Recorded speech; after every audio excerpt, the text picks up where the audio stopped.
Back in 2001 in Walport, Oregon, Christian Longo drowned his wife, Mary Jane, and their 3 young children. He fled to Mexico, where he was eventually arrested and returned to the U.S.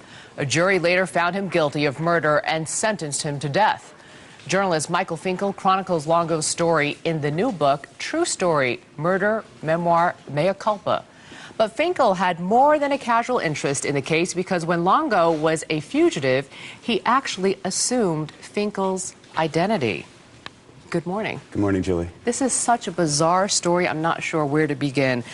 How did you first find out that Christian Longo had assumed your identity? I received the most confounding phone call of my life. A reporter in Oregon called me up, and he told me that a man who'd been on the FBI's 10 most wanted list had just been arrested in Mexico, where he had taken on my name and my identity.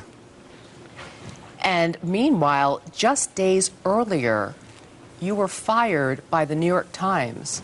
Why? Compounding all of this, I found out that a murderer had impersonated me, and at the exact same time that I was basically having my identity stolen, I'd lost my own identity. I had made a terrible mistake. I had lied in an article that I wrote for the New York Times Magazine. I had done what's called a composite character. I'd combined a lot of interviews together to make one character, and was caught for this and fired.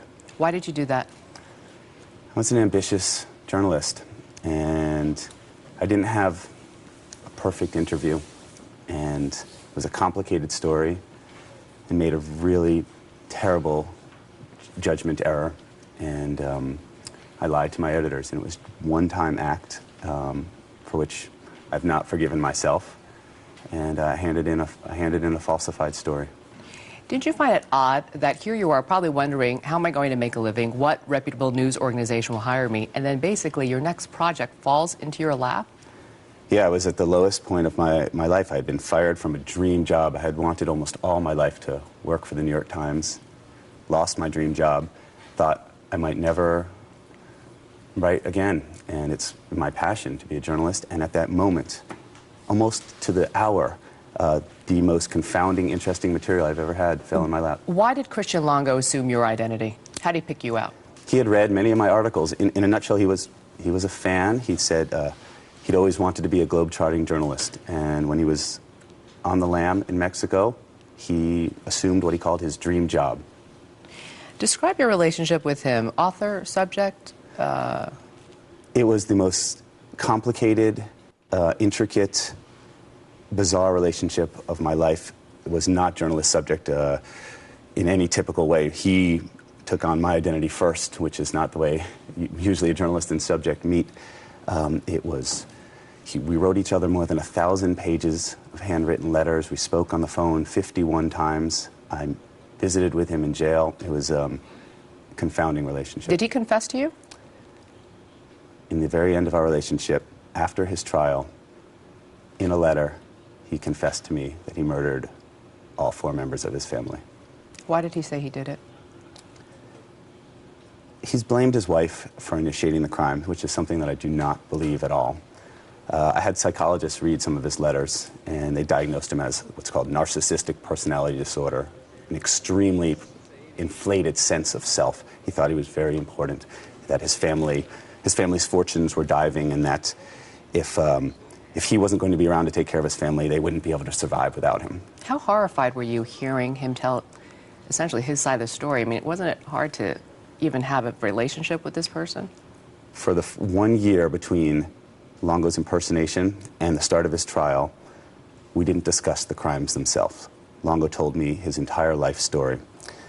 But at the trial, in this very small courtroom, when it was apparent that Longo was guilty, and I mean, this is the most horrific crime imaginable, murdering 3 young children and your wife.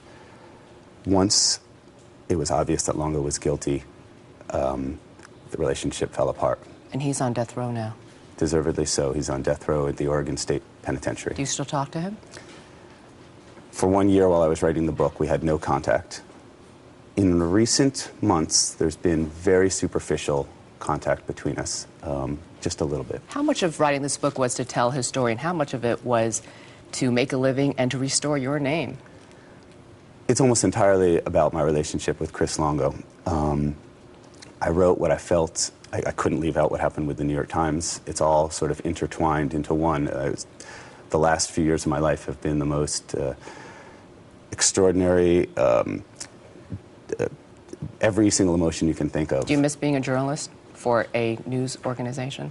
At times I really miss it, that adrenal buzz of chasing a big story. It's a fascinating story. Michael Finkel, there's so much more to this, and people can get it in the book. And of course, for more on Christian Longo's brutal crimes and his unusual relationship with Michael Finkel, tune into 48 Hours this Tuesday night at 10, 9 Central, right here on CBS. Thank you, Michael. Thank you, Julie.